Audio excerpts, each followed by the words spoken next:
so many equations. Even you can have some randomization in tank.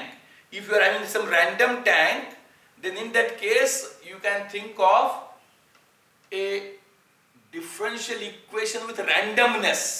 This is something which, listen, हा tank आहे आणि टँकला रँडमनेस होतं, काहीतरी मध्ये मध्ये कुठेतरी असे हे जोडायचंय. सिलेंड्रिकल टँक घ्यायचा आणि मध्ये मध्ये असे घट्ट डांबर घेऊन थोडं थोडं थोडं रँडमली टाकत जायचं. त्यामुळे प्रत्येक ठिकाणी एरिया वेगवेगळा होतो. रँडमनेस म्हणजे खूप रँडमनेस नाही, पण थोडाफार. A random differential equation can be new thing. आता इतकं असं आहे की तुम्हाला फॉर्च्युनेटली इतक्या पद्धतीने आपण वेगळा विचार करू शकतो की त्याला अंत नाही.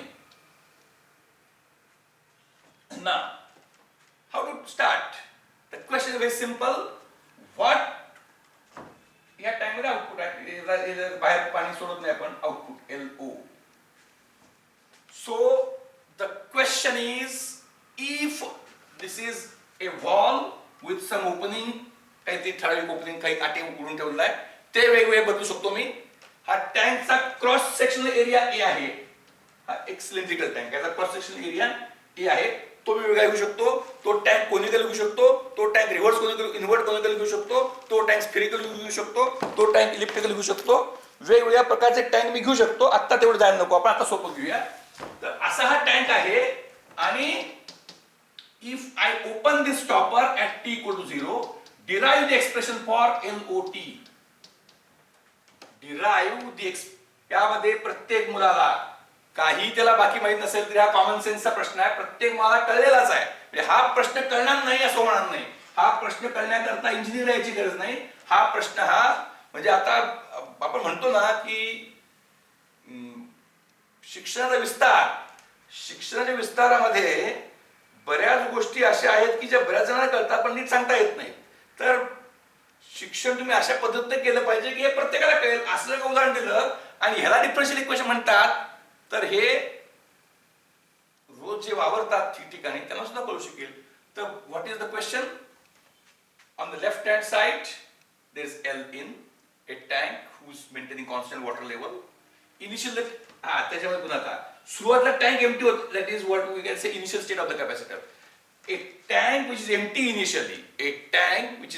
initially is having L there on the right hand side.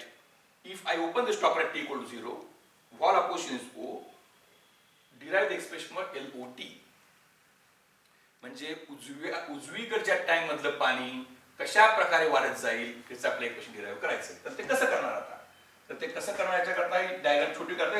म्हणजे हे जरी कळलं, प्रत्येक मुलाला काही किमान गोष्टी जरी कळल्या की त्याचं त्याला वाटलं पाहिजे की मला येतंय, मला काहीच येत नाही अशी भावना आपण जी करतो. तर त्यामुळं बऱ्याच जणांना शिक्षण हे म्हणजे आनंददायी शिक्षण आणि शिक्षण ही शिक्षा वाटणे, विशेषतः electronics engineer second and third year मध्ये आपण माहीर आहोत, त्यातनं आपण बाहेर आलं पाहिजे. आपण मुलांना कळलं असं शिकवलं पाहिजे. मुलांना कळत नाही हे सांगणं हे आपलं उद्दिष्ट नव्हे. आणि आता L in T म्हणतोय पण ती कॉन्स्टंट आहे, कारण बदलत नाही. आपण ती पण बदलायच्या नंतर LOT. आता हाऊ आणि हा area A. Now you should innovative teaching learning, now you should ask the students की कसं वाढेल. तर साधारणतः कॉमन सेन्स असा सांगतो की पाणी सुरुवातीला वेगाने वाढेल, नंतर हळूहळू वाढेल. हे कुठल्याही कॉमन सेन्स विचारला कळतं. पण त्याचं हे कसं करायचं? इक्वेशन कसं लिहायचं? आता तुम्हाला काय लिहायचं? इक्वेशन लिहायचंय. कसं इक्वेशन तयार करायचं? इक्वेशन कसं तयार करणार? फॉर्म्युला कसं डिराईव्ह करणार? फॉर्म्युला डिराईव्ह करण्यात दोन प्रकार आहेत.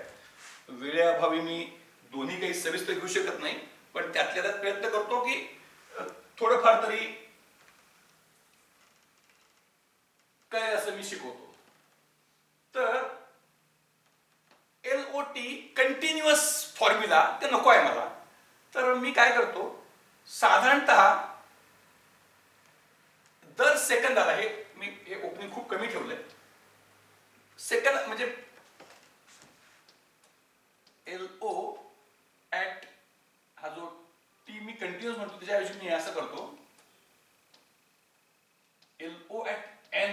मी आता डिफरन्स इक्वेशन डिस्क्रीट जातो. LON म्हणजे म्हणजे काय, सुरुवातीला तिला 0 n इक्वल टू 0 होता. मग मी आता काय करणार, दर 1 मिलीसेकंद घेऊया आपण.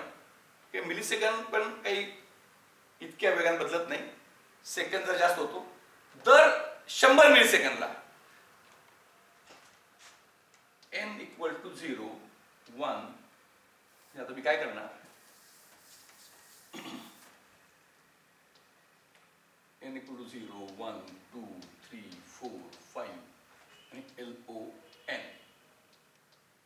म्हणजे LO0 इथं 0 असणार आहे, LO1 किती आहे 1 आणि n म्हणजे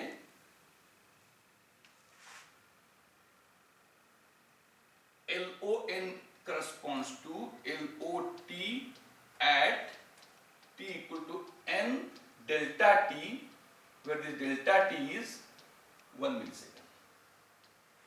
Delta t is 1 millisecond. Then how will you explain? Ata we can explain in both ways, continuous as well as discrete. Now this is an exact example by which you can describe how it gives rise to a differential equation. You can go for continuous domain if you find that the students are having enough ability to understand immediately. Otherwise, you can go to continuous via discrete. Means होतं कसं, म्हणजे बऱ्याचदा discrete mathematics नाही, discrete mathematics नाही, discrete time signal process म्हणजे आपण differential equation आधी शिकतो की जी कळत नाहीत, आणि मग डीएसपी मध्ये आपण त्याचं हे शिकतो, सिग्नल सिस्टीम मध्ये आपण डिस्क्रीट गोष्टी शिकतो. तर कधी कधी उलटे गेले पाहिजे, दोन्ही प्रकारे मी सांगायचा प्रयत्न करतो. तर आता प्रश्न विचारला की इक्वेशन कसं लिहायचं, आपण एलओटीचं कंटिन्युअस इक्वेशन कसं लिहिणार तुम्ही, तर मुलांना तुम्ही असं ते सांगत गेलं पाहिजे. तर पहिल्यांदा हा फ्लो टी कंसात टी का, मागाशी टी पण टाकला नव्हता, ओहम्स लॉ शिकवत, कारण का तेव्हा कॉन्स्टंट होतं. कॉन्स्टंट असल्यामुळे प्रत्येक वेगवेगळा हा कन्सेप्ट झाला नाही, आता वेगवेगळा आहे, त्यामुळे प्रत्येक पॅरामीटर टी येणार. मग आता हे आपण एका वेगळ्या सांगू शकतो, किंवा हेच जर आपल्याला सांगायचं झालं डिफरन्शियल इक्वेशन डिराईव्ह करून, तरी देखील सांगू शकता. डिफरन्शियल सांगा, डिफरन्स सांगा, दोन्ही सांगा, आणि त्यातनं कळणं महत्वाचं आहे आपल्याला. तर आता ओहम्स लॉ कळलेला आहे, फ्लो काय प्रत्येकाला कळलंच पाहिजे. Flow t is equal to L in T minus LOT upon O. Flow is equal to L in T minus LOT upon O. बरोबर आहे, यात काही there is no rocket science. Now to make the thing simpler, आपण काय करूया, ही L in T बदलत नाही, आपण ती कॉन्स्टंट आहे, आणि ती घेता मुद्दाम आपण घ्यायची, ती एल इन टी नको म्हणे काही कॉन्स्टंट आहे, आणि त्या घेता म्हणून 1 घेऊया, म्हणजे अजून सोपं झालं. मुद्दाम घेता मी घेतलंय 1 घेतलंय. 1 मीटर ठेवतो टू स्टार्ट, म्हणजे असू दे 1 metre. F T is equal to 1 minus LOT upon O. पण problem, what is the problem नाव? तर you should be able to tell the cause effect relationship. The moment at which you open the stopper, flow will start on the right hand side, because this was 0, this was more, flow started. But in previous example there was outlet for the right hand side tank, so that level was always 0. Now there is no outlet, so what will happen? You should be able to explain the things. The flow, what is the cause for the flow? LOT less than L in T is cause of the flow. What is the effect of the flow? Flow is entering into the right hand side tank, which is increasing the level. So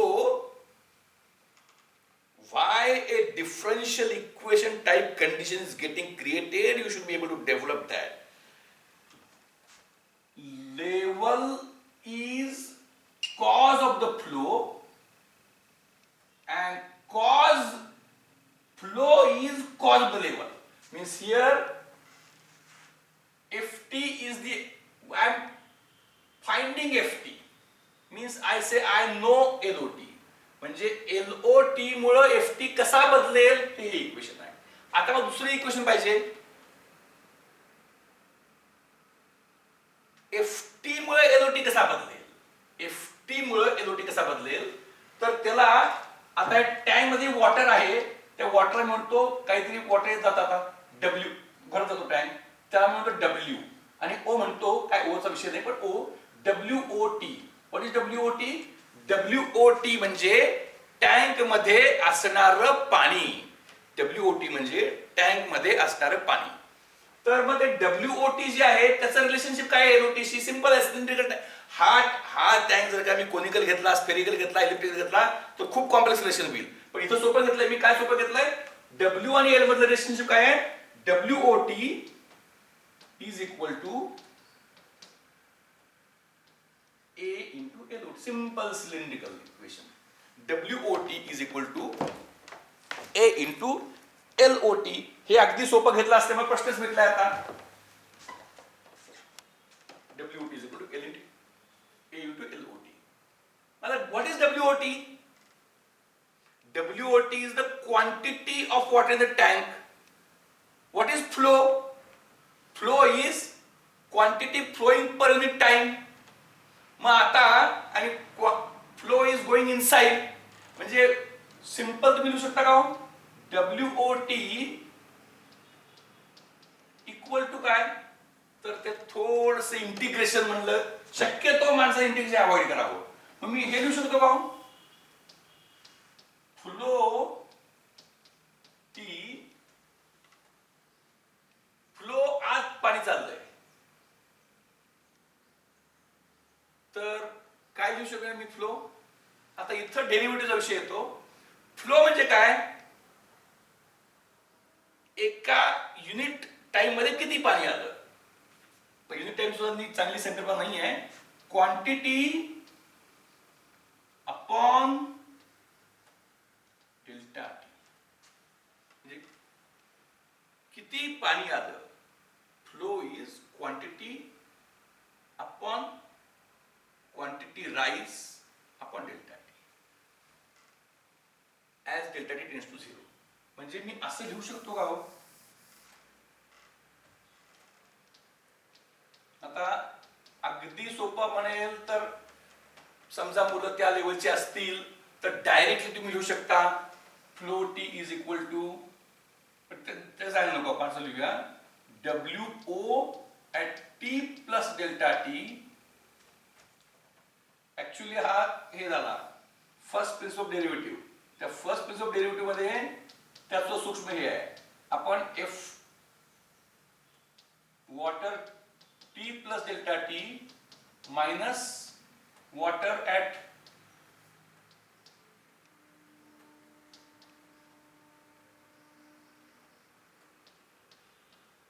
T upon delta t as delta t tends to 0. इथे घेतलं मग आधी plus, हे plus का घ्यायचं आणि हे का घ्यायचं?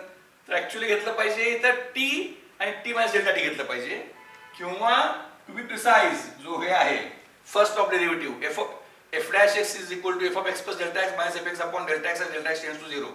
तर पुढचं मी काय डोक्यात घेतो तसं नाही पाहिजे. ऍक्च्युअली कसं घ्यायला पाहिजे? f of x minus f of x minus delta x upon delta x, किंवा मग पुढचं मागचं असं का? तर f of x plus delta x minus f of x minus delta x upon delta x असं काय 2 delta x असं घ्यायला पाहिजे. त्या खोला जायला नको. आता एवढं घेऊया. आता हे म्हणजे काय?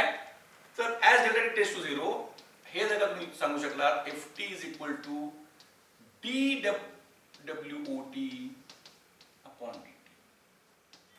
हे तुम्ही जर का सांगू शकलात तर कंटिन्युअस मध्ये तुम्ही हे करू शकता. दोन इक्वेशन आली.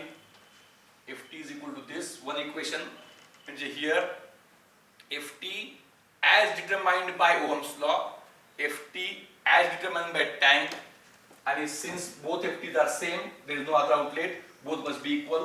आणि WOT म्हणजे काय दिलेलं आहे? A कॉन्स्टंट आहे. आता A बदलत गेला तर खूप, म्हणजे आपण बऱ्याचदा कॅपॅसिटरला Q इक्वल टू CV, मग dq by dt equal to C dv by dt, तो ते चूक आहे. dq by dt is equal to C dv by dt plus V dc by dt. dc by dt 0 आहे, capacitor बदलत नाही. पण प्रमाण तर ते खूप कॉम्प्लेक्स होतं. तसं आता एरिया बदल केलं तेही खूप म्हणजे आता हा एरिया हा टँक असा आहे म्हणजे WOT is equal to ALOT. मग आता DWOT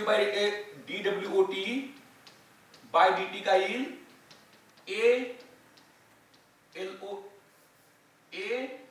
DLOT बाय DT. हे तितकंच बरोबर उत्तर नाही, त्याच्यामध्ये एक कॉन्स्टंट गृहीत धरलेला आहे. तुम्ही असा टँक घेऊ शकता की ज्याची एक असा हे घ्यायचा चौकोनी टँक घ्यायचा, कॉन्स्टंट एरिया कॉन्स्टंट आहे वरपर्यंत, त्याची एक वॉल स्लायडिंग ठेवायची आणि ती बदलत जाईल. ती वॉल जर का बदलत गेली तर तुझा एरिया जो आहे तो बदलत जाईल.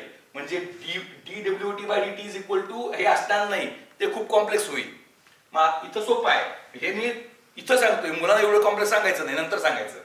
तर ADLOT बाय DT. मग आता काय होणार, ही दोन इक्वेशन मी घेतली 1 आणि 2, तर डायरेक्टली काय येणार याच्याकडे नंतर येतो होईल मिळालं तर F पहिलं काय आहे 1 minus LOT upon O is equal to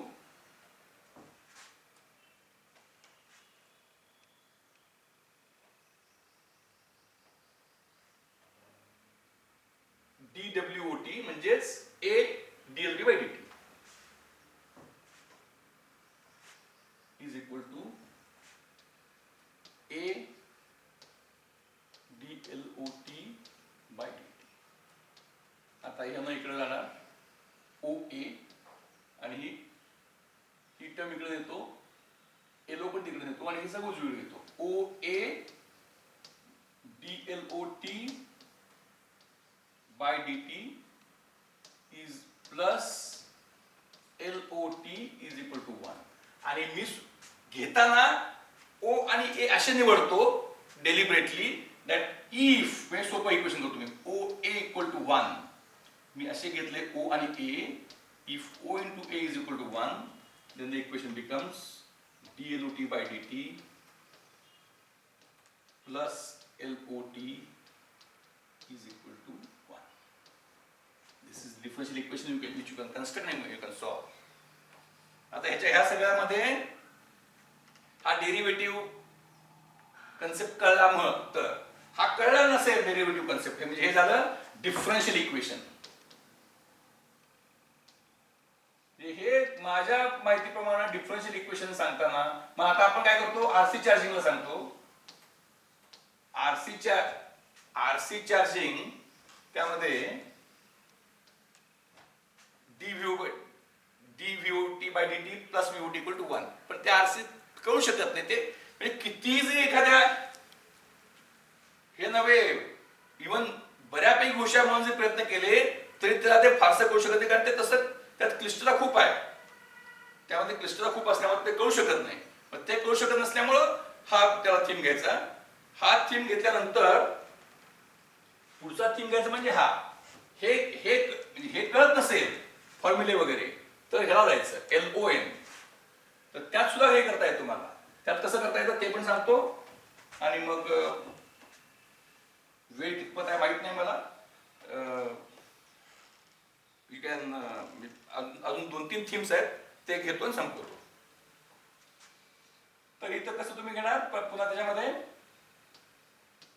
FN म्हणजे एखाद्या कंटिन्यू होत नाही, ऍट इन्स्टंट एक फक्त रिडिंग दर मिलीसेकंद दर 100 मिलीसेकंद रिडिंग घ्यायची. FN is equal to L in N minus LON. ही सिरीज होते, सोपा आहे घेतला O अपॉन O. त्यातलं L in N म्हणजे 1 घेतलंय आपण आता 1. आणि वॉटर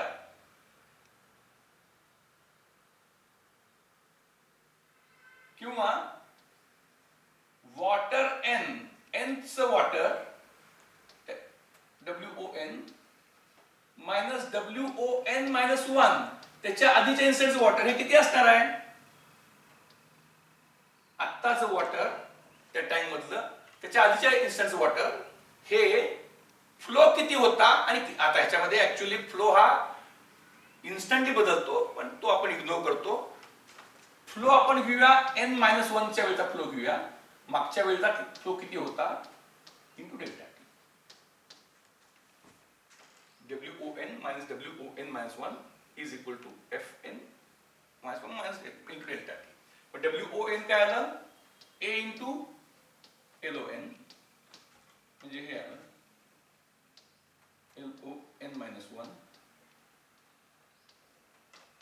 is equal to, किंवा आपण घेतो असं घेऊया, मायनस नको, एनिवे प्लस घेतलं चालतं. f of n-1 delta T.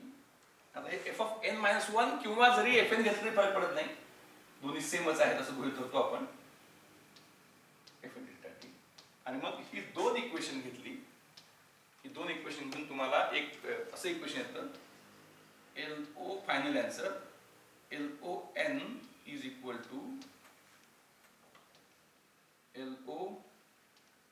LON-1 plus something. म्हणजे आत्ताची लेवल ही आधीची लेवल प्लस समथिंग, हे डिफरन्स इक्वेशन तुम्ही हे डिफरन्स इक्वेशन तयार करू शकता आणि त्यावरनं तुम्ही डिफरन्शियल इक्वेशन डिराइव्ह पण करू शकता. आता वेळ नाही त्यामुळे अदरवाईज स्पेसिफिक होईल. सगळ्यात पुढचं आणि इनोव्हेटिव्ह टेक्निकचं अत्यंत महत्वाचं जे आहे की बऱ्याच ठिकाणी लोकांनी ऐकलेलं आहे, frequency response.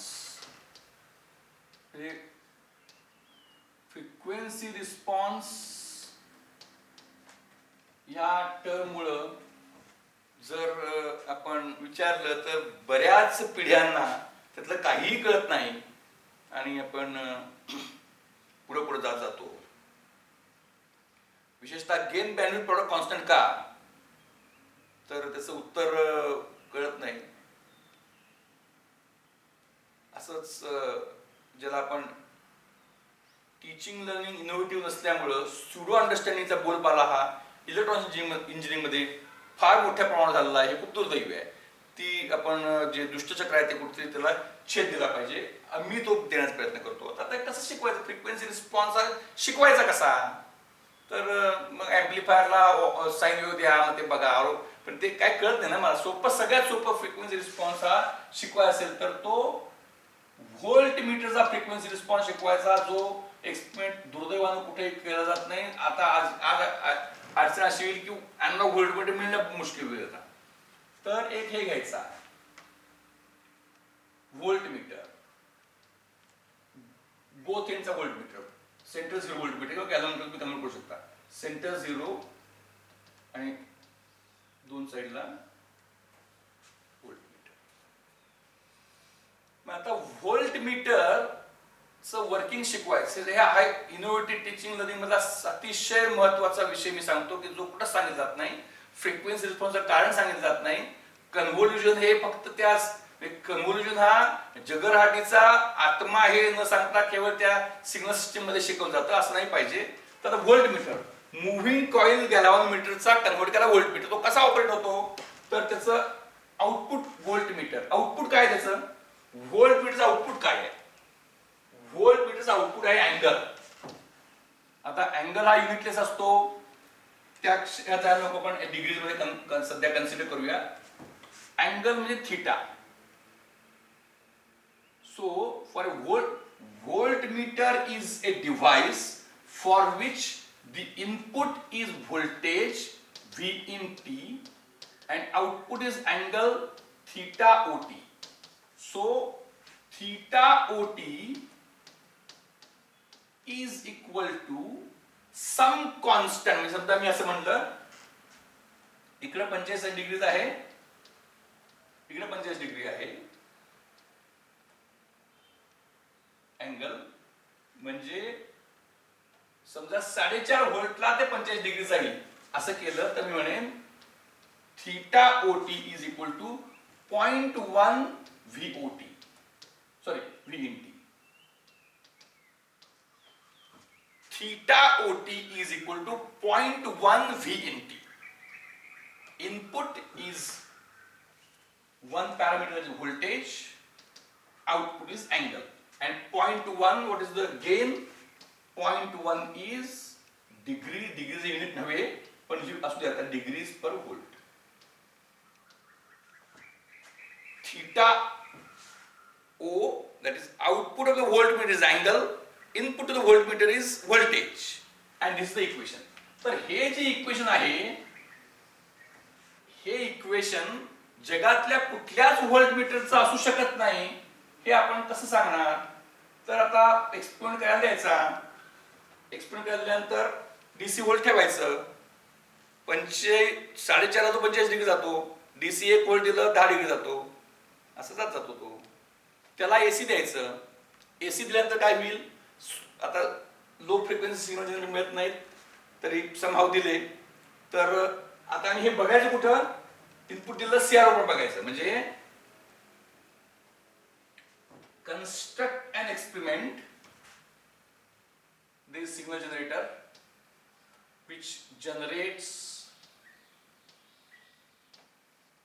plus minus 4.5 cos omega t, omega I am changing, this is given to this voltmeter and this is given to this CRO.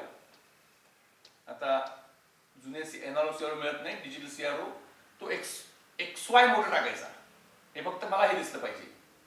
तो स्पॉट जो असतो स्पॉट दिसला पाहिजे. हे 4.5 हे -4.5 इथं 45 अँगल इथं 45 angle plus minus. And now I will keep amplitude fixed and I will vary the frequency. When I vary the frequency, what will happen?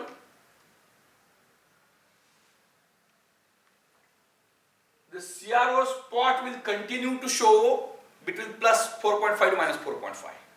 It will continue to show between plus 4.5 to minus 4.5. It means when frequency was low, it was moving like this, it was moving like this. And when frequency was less, it was coming here, it was coming here. Like this. Now as frequency increases, here the spot is moving in the same limits with large speed. And what about this? This cannot move at a large speed because of its inherent limitations. Why? And what happens? As frequency increases, you will find its span narrows down. So, if this omega is say 1, you will get around plus minus 45 degrees. If you move to 10, somewhat less. 100, somewhat less. 1000, so it will, the span will reduce. This will be same to a large extent. If it is so, then how will you say that theta OT is equal to 0.1 V in T? Right? Voltmeter equation you have written that angle of the voltmeter is equal to some constant into V. So this I can say gain A in general. So theta OT is equal to A into V in T. This is something which I have written, but this can't work because आपण हे सांगत नाही. म्हणजे आता काय होतं? हा कळण्यास frequency कळण्यासारखा आहे. जशी इनपुटची फ्रिक्वेन्सी वाढली तशी आउटपुटची सॉरी इनपुटची अँप्लिट्यूड फिक्स ठेवली आहे. इनपुटची फ्रिक्वेन्सी वाढली, आउटपुटची अँप्लिट्यूड कमी होत गेली. Output amplitude went on reducing so. मग आता if so this हे जर का असतं तर हे बघा हे जर का असतं तेव्हा दिसलं नाही पाहिजे. मला हे दिसतंय तर हे चूक आहे. जर मला असं दिसतंय की the output angle span is no longer same as that of 4.5 because I am not changing the amplitude. When I change the frequency, keeping amplitude same, output angle span reduces. This clearly means that this is not the equation. So then if this is not the equation, what is the equation? theta OT is equal to A into V in T can't be an equation. जगामध्ये कुठलंही, not this, there cannot be any equation for which the output is dependent on input at that instant. It can't take place. Then what? Every system has got inertia. So because of inertia, what should be the actual equation? Theta OT is equal to, we will say, A into V in T minus delta T, some delay. This is more impossible. We don't have time to explain that, but if it is so, it should be delayed and it should give me same spread. It doesn't give. लक्षात का? Inertia म्हणजे असा delay नव्हे. असा delay जर का असता तो असू शकत नाही, तेवढा वेळ नाही आपल्याला सांगायकरता. असा डिले जर का असता तरी देखील तो जो व्होल्ट मीटरचा स्पॅन आहे तो तेवढा दिसायला पाहिजे होता. तो दिसत नाही. त्यामुळं theta OT is equal to what? Out a into what. So any physical system which obeys a linear relationship between input and output, both are real-time parameters. Here angle is real-time parameter, voltage is real-time parameter, output real-time parameter, depending upon input real-time parameter at that instant is impossible. Some previous is also impossible. Then what it is depending? It is depending upon average of V in T over the past. And over the past, in that, it is not plain average, it is weighted average. So output, so even if this is convolution, we have short of time, we have to cover a few more things because that is quite important. So output is some proportionality constant into weighted average of current and all previous inputs. This is called as convolution. Later on, so this must be taught first, and this when applied for sinusoid provides you, because sinusoid is a function which is an analytic function. That is scaling, differentiation, integration and addition. Don't change the sinusoid. The shape remains same. Only thing is that amplitude and phase changes, which we can track appropriately. Therefore, sine wave is an analytical function and therefore it is taken use of. तुम्हाला sine wave pure wave आहे, Fourier analysis वगैरे ते खूप नंतर जाईल. Transform सुद्धा खूप वेगळ्या प्रकारे शिकवायला लागतात. त्याच्याकरता आपण चुकीचं शिकवतो. म्हणजे आपण आधी फुरियर ट्रान्सफॉर्मचा फॉर्म्युला घेतो, ट्रान्सफॉर्म शिकवतो. ट्रान्सफॉर्म म्हणजे काय ते आपण सांगत नाही. बऱ्याच गोष्टी आहेत त्या आपण आता थोड्या बाजूला ठेवू आणि आता शेवट करतो. डिजिटल हे पुन्हा सगळ्यात सोपं आहे. अक्रॉस ऑल ब्रांचेस आहे, कारण बायनरी आणि सगळं आता माहिती आहे आपल्याला. तर आपण तुम्ही इनोव्हेटिव्ह व्हॉट इनोव्हेशन, मला नक्की माहिती आहे की मी जे आता सर्किट काढणार आहे ते तुम्ही कुठेही बघितलं नाही, कारण आपल्याला असं शिकवलं जात नाही. दुर्दैव आहे.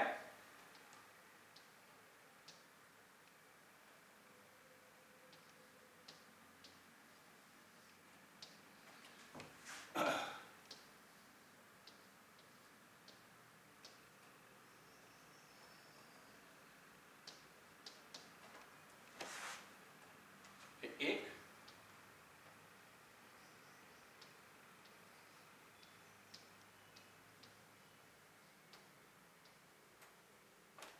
सर्व सर्किट करतात. 2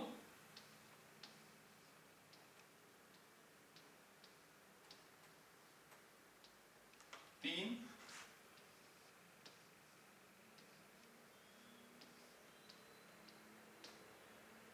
4. आता इथले आपण ही 2 वेगळी ठेवूया. आपण आता नंतर घेऊ शकता तुम्ही अँडची ऑरची घेऊयात का. तर ह्याच्याकरता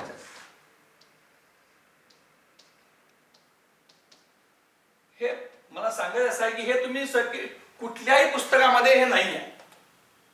आपण डायरेक्ट जातो फ्लिपफ्लॉपला जातो. फ्लिपफ्लॉपला क्यू आणि क्यू बार नाव दिल्यामुळे गोंधळ होतो पुन्हा. हे सगळ्यात सोपं सर्किट आहे. त्यात काय अडचण आहे? काय म्हणजे ऑर गेट हे पुसून टाकतो. आता दोन्ही जमलिंग नको. 2 घेतले सगळं. एक ऑर गेट घेतलं, एक नॉर गेट घेतलंय.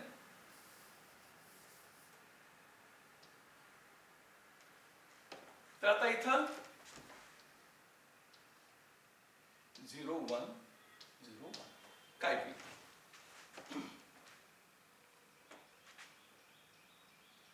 तर एकदम सोपं आहे. ऑर गेटला 1 हे डिसिसिव्ह इनपुट आहे. डिसिसिव्ह इनपुट म्हणजे काय? ते इनपुट 1 असेल तर दुसरं बघायची गरज नाही, आउटपुट 1 येणार. A1 असेल तर आउटपुट 1 आणि A0 असेल तर काय? A0 असेल तर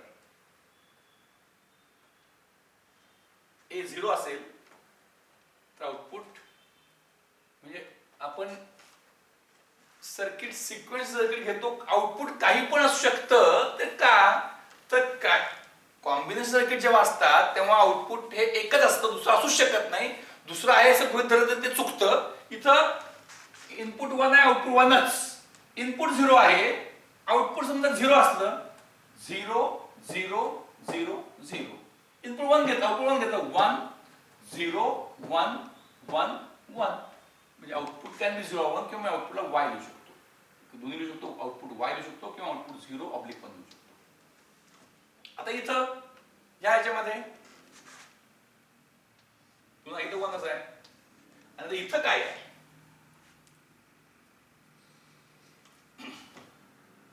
तर इथं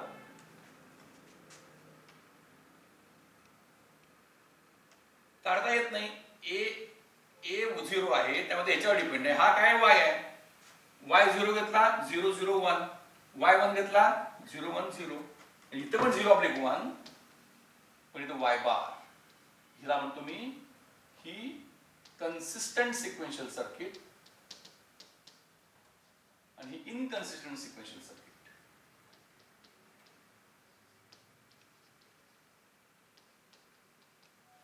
Here we get oscillator, clock मिळतो आपल्याला.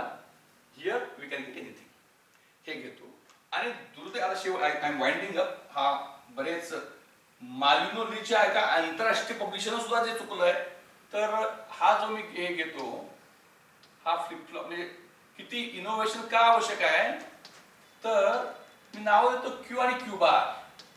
क्यू आणि क्यू बार नावं ज्या क्षणी म्हणजे सगळ्या जगामध्ये ज्याला आपण हे म्हणतो, काही लोकांनी मुद्दाम जमलिंग करायकरता असं केलं का, असा एक पेज पडेल.